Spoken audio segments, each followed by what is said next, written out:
Behind the Shades.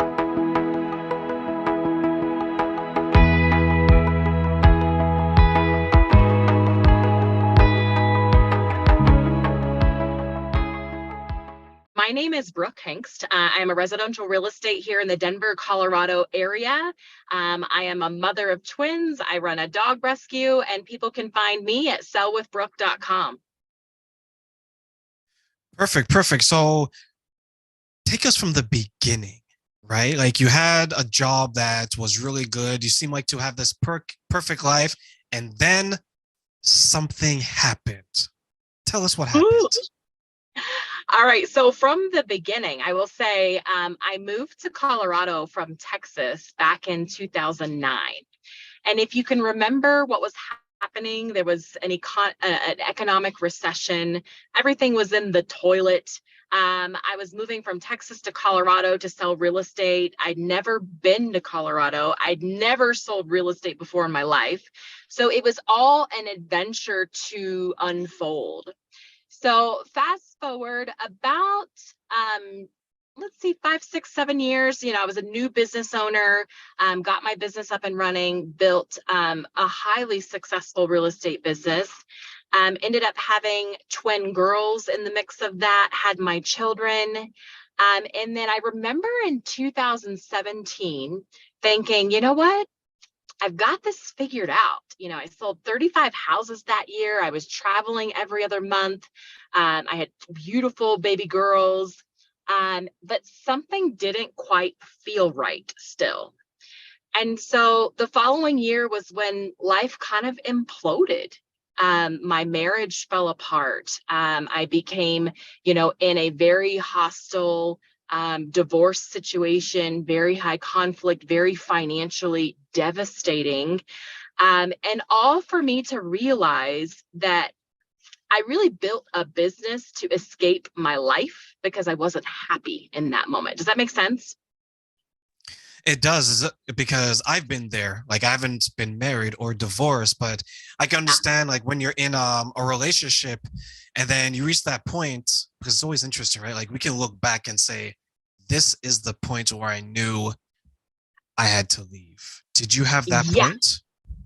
I did. I did. And I'll tell you about it. It was, I had been traveling every 6 to 8 weeks. I was going to Mexico. And, it was one of those things where I was married at the time. And my husband would say, hey, you go replenish you go refuel you, and come back to us and do what you do best, which is sell a lot of houses.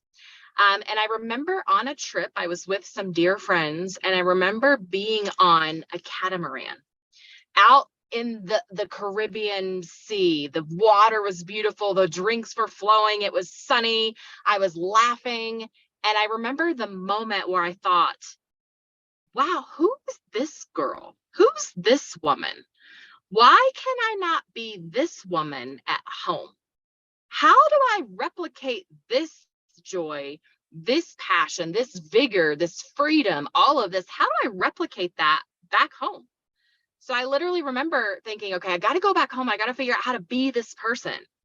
And as you know of things, how they unfolded, there was no being that person in that life, because ultimately it wasn't meant to be, And that was a hard thing to grasp, because I felt like I had to make this work. I had to be the mom. I had to be the wife. I had to be what everybody saw from the outside of what was portrayed. I had to be that. And in that moment, I realized I'm not that. So then that led to a whole nother thing of feeling like a phony and feeling like a fake, and, lots of therapy within the mix of that. But that was the moment for me. There are times where before the marriage or before the relationship, when it becomes serious, we know who we are because we're wearing that hat. Like you were Brooke before the children, before you're a mother, before you're a wife, before you got married. I'm Terrain before I'm in a relationship. And then there are times where you see glimpses of that person and you're like, who is that? I remember that Right. person, right? And Yeah. then you try to bring that person out and kind of have them be like a mesh between Mhm. yourself, a mother, and a wife. But then unfortunately, what happens to a lot of us is we either realize that that person is no longer here with us, or Mhm. that person unfortunately has been kind of stuffed in the closet as we're being someone that we don't necessarily want to be anymore. Did you have that revelation where you're like, I can't be this version of Brooke because I know the happier version and I've seen it when I went on my trip? I totally did. And I denied it for a long time because I was in that societal pressure of feeling like I had to make it work. And I remember going through therapy, and years before my divorce, my therapist actually said, have you considered divorce? And I said, oh, no, no, I will make this work. I will sit miserable in my relationship because I will keep my family together. I will not go that route. I will make it work. And I remember at that time, my kids were like 2. And I thought, okay, I can make this work till they're 18, till they're graduated high school. And, that's 15 more years. I got it. Then the next year I was like, all right, that's 14 more years. I can do it. And then the next year was 13 years. And that's when everything imploded. And that's when I realized that this life thing is about growth if we allow it. We have to grow into different stages of our own evolution to be able to do the things in life we want. I could not have run, a multiple 6-figure real estate business when I was fresh out of college. I wasn't equipped to do that.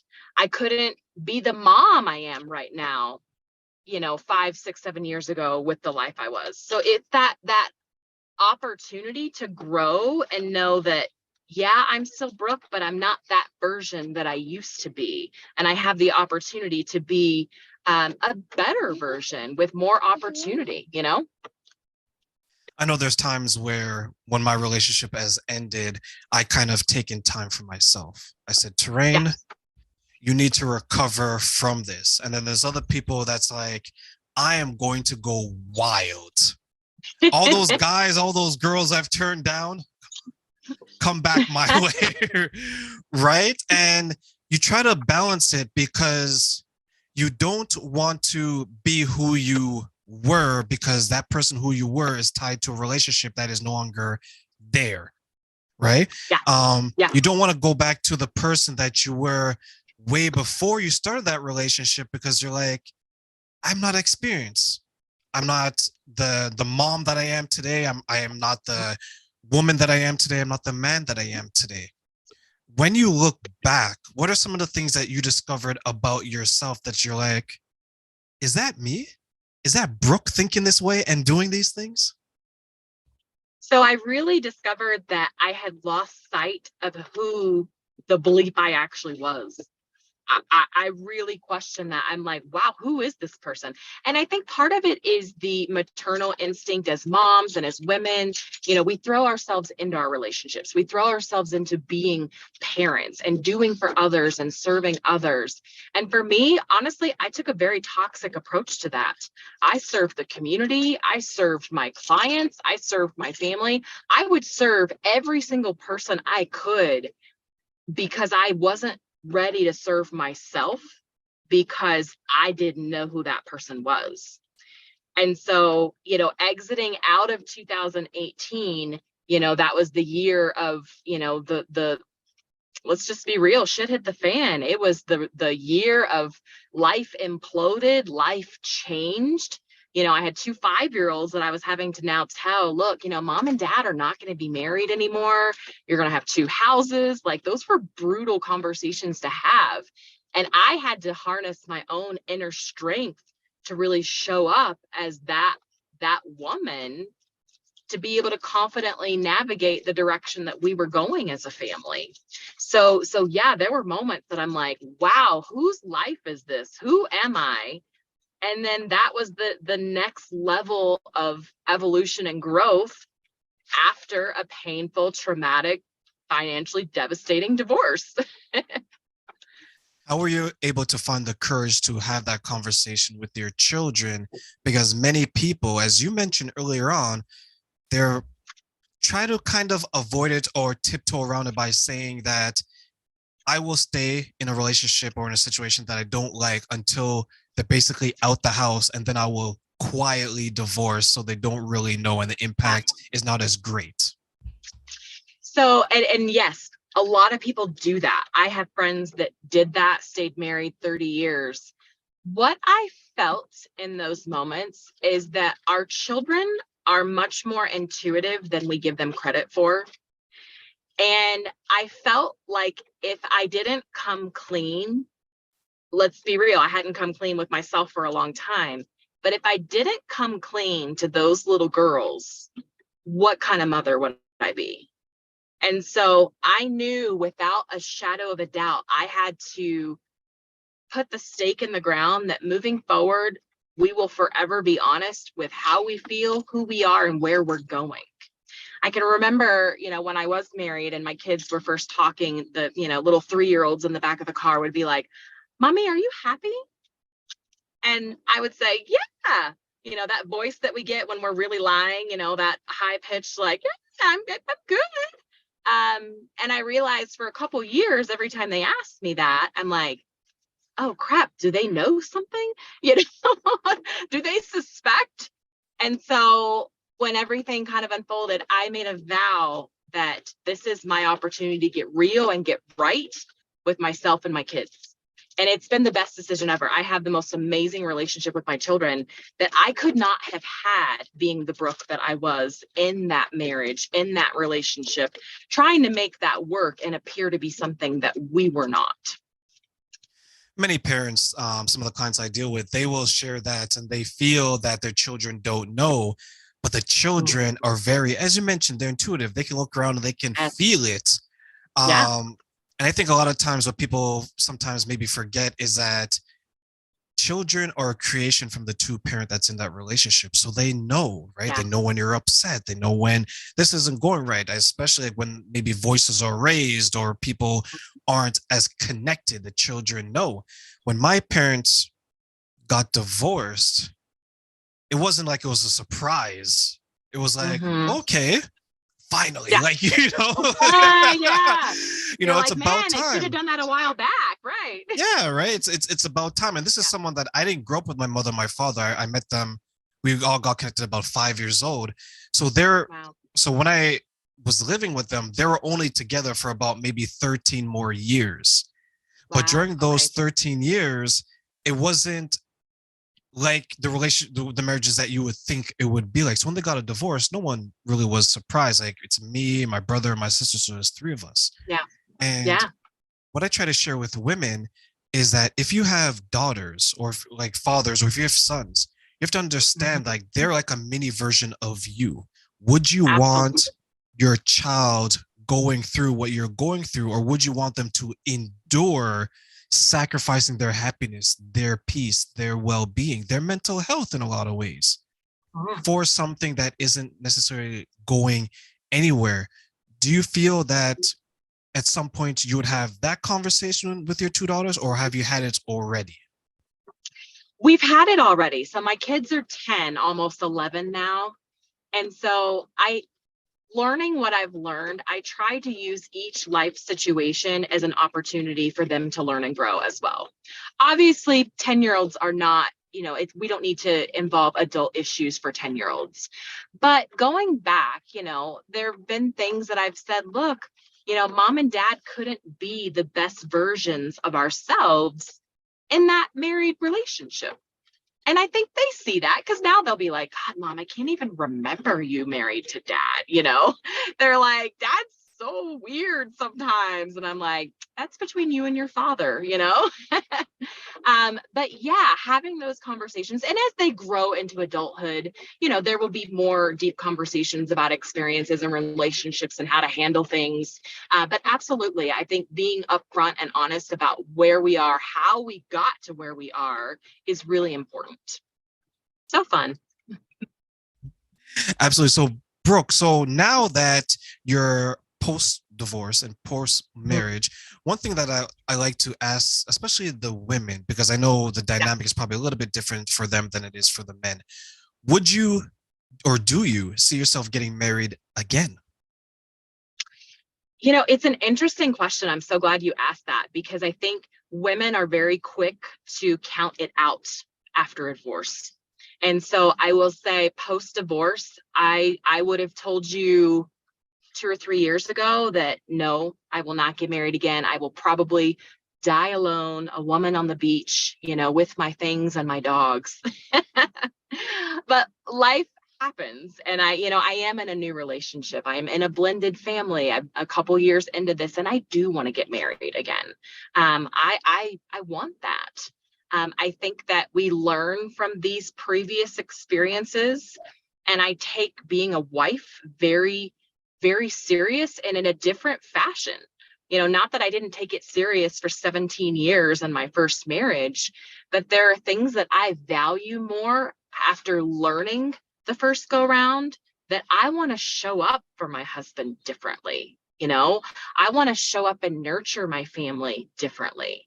I want to serve myself first so that I can be the woman, the wife, the mother that they need from me.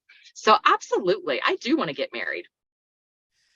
I know that breaking up can be difficult, but it seems that we are able to, even though the dynamic is different, we're able to bounce back quicker from, let's say, a relationship ending versus, let's say, like a marriage or a long-term one where there's people living together and if there's children. And I think you raised a good point that I have to look into, is that it just appears that women are impacted more. They'll take longer to have a serious relationship afterwards, where men, on the other hand, they can say, I want to be married. Because, ladies and gentlemen, it's okay if you're divorced twice, 3 times. That's okay, because that shows that you've at least tried. Now, if you're making the same mistake over and over again, that's a different conversation, obviously. Yeah. Right? But it's good to see someone like yourself expressing that, yes, I've been able to bounce back. This is what I'm doing, especially when there's children involved, because I know sometimes that can maybe, at least for women anyways, they may feel that that's kind of like something that's going to hold them back. Who's going to want me if I have children? Did you have those Right. conversations within yourself?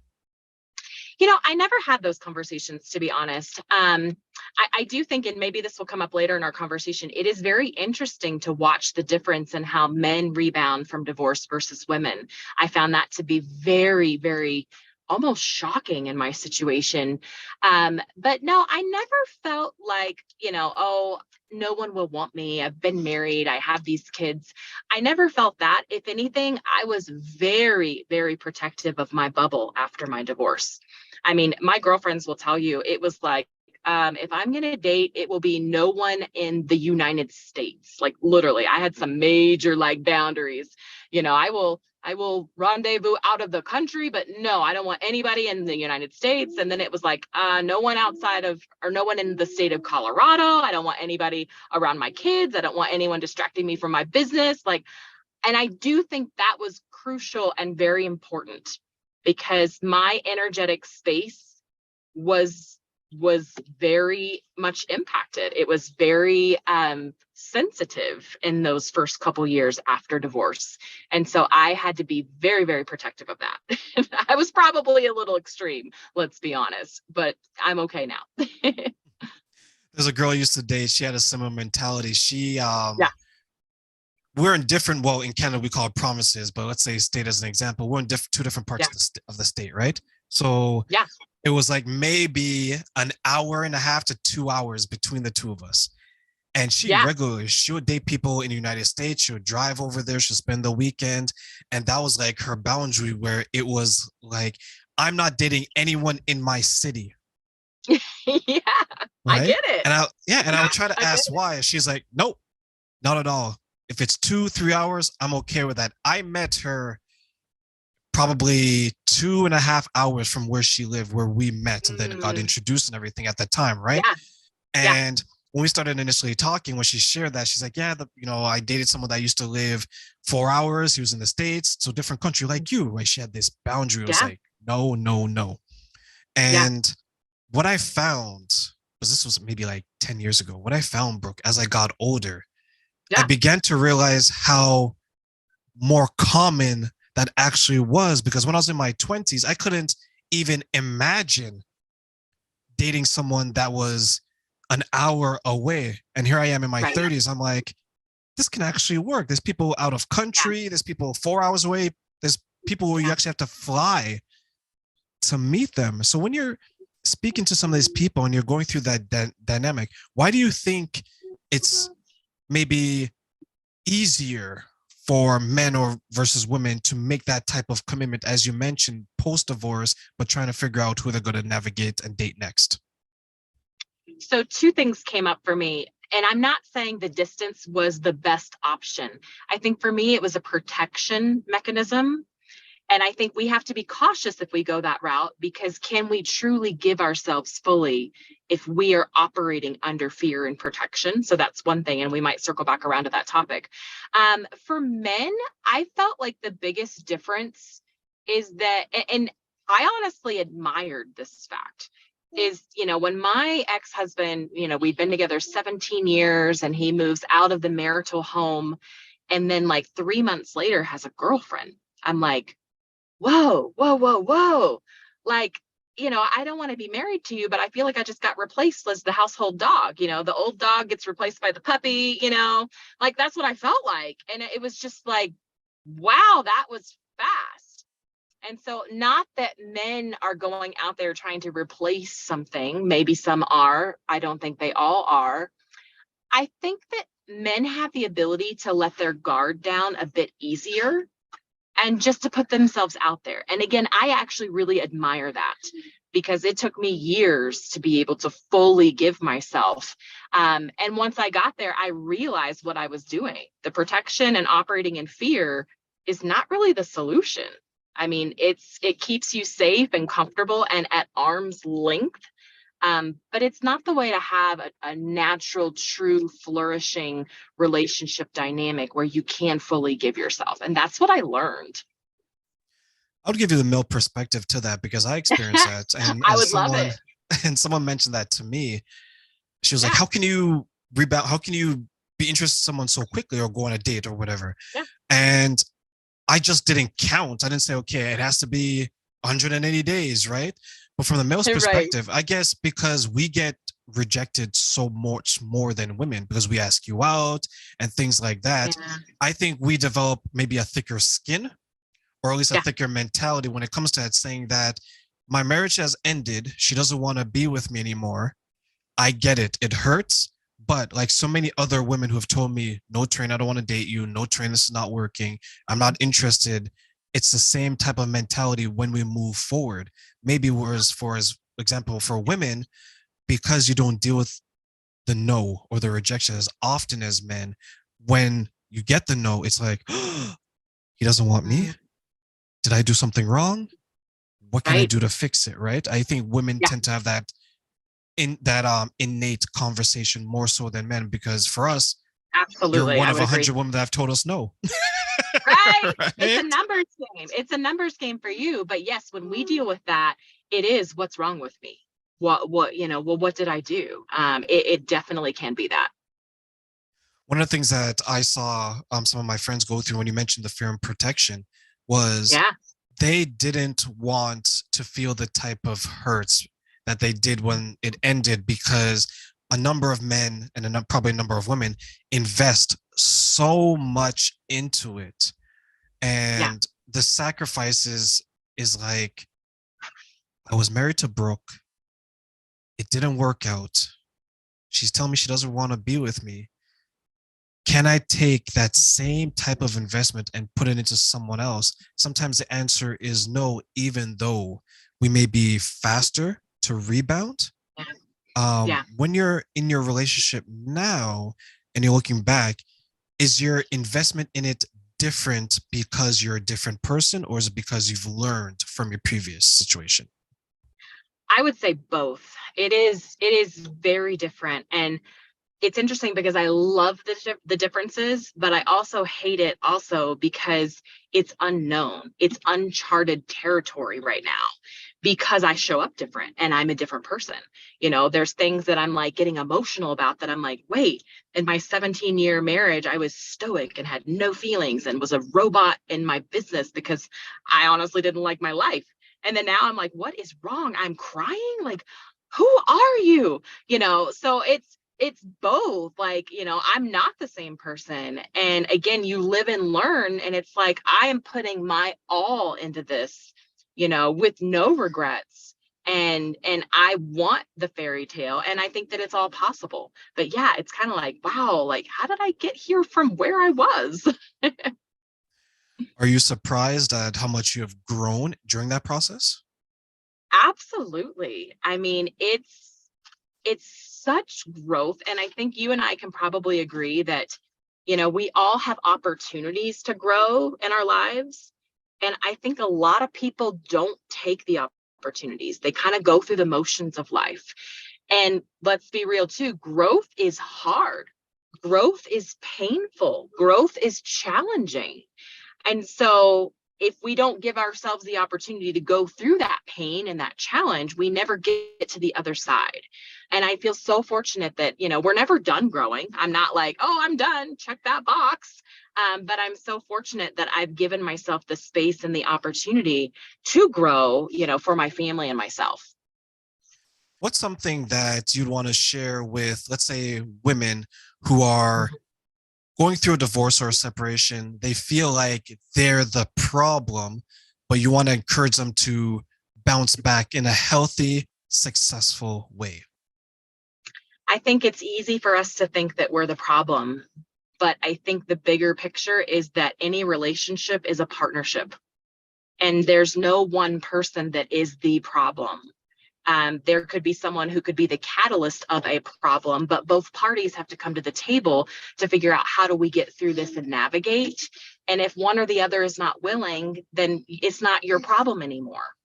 I think the hardest part is people thinking that they'll never get past the pain. Pain is inevitable in all aspects of our life. We will always have it show up. Obviously, I don't want a ton of it, but I know there will be painful moments in my life. And I also know that through the past experiences, I am tough as nails and will get through that pain and always endure and be stronger on the other side of it. So there is strength through it all. And, I see myself, 17 years of marriage. I see those last 8-9 years that were great. I see the destructive pattern. I see all these phases, and I wouldn't trade any of it for the world, because I wouldn't be here right now with the beautiful blended biracial family that I have. I wouldn't be here without that pain. I wouldn't be in this love and this, unity and showing my kids what's possible with a second go round. So to all my exes, you hear that? Brooke said it's not all my fault. It's not. Right? It's not. I promise you.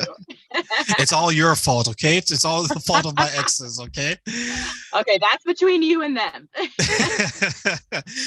But that's a really good point, because some people, when a relationship ends, the men will say, she's crazy, she's nuts, right? Yeah. When a relationship ends, the woman will say that he's good for nothing, he's useless. But everyone has played their part in the relationship being successful, and everyone has played their part in the relationship being unsuccessful. And as we close, Brooke, what's something that you want to leave to my audience today to highlight that, hey, it can work, you can have another relationship, and if you want to get married again, you definitely can? What do you want to tell them? So I'm a big stickler on vision. And if we have no vision, we shall perish. And if you think you're going to be that old lady on the beach by yourself with your dogs, that you will be. And I was guilty of that. And so I think that being able to identify, what do I want in my life? What does that look like? What does that partner look like? How does that partner support me? How do I support that partner? We have to get real and right and clear about what we're seeking and wanting in our life before we can even begin to have it show up. So that would be the first thing. And then the second thing for me, I remember that year after divorce, one of my girlfriends said to me, like, we're going to live the year as our goddess year. And I kind of look back and I think it's kind of funny now. We as women are goddesses no matter what. You don't have to pick one year to be your goddess year. You're a goddess every single day you wake up. And if you can just embrace that within yourself, embrace, the femininity and what you bring to the table as a woman, that's huge. That's energy right there. And I know for a long time, I didn't embrace that. I didn't embody that. I embodied something very different that I thought I had to fit into. And I don't have to do that anymore. So those would be my words of wisdom for women that have a vision. If you want something, go write it down and then go find it. And then embrace your own inner goddess.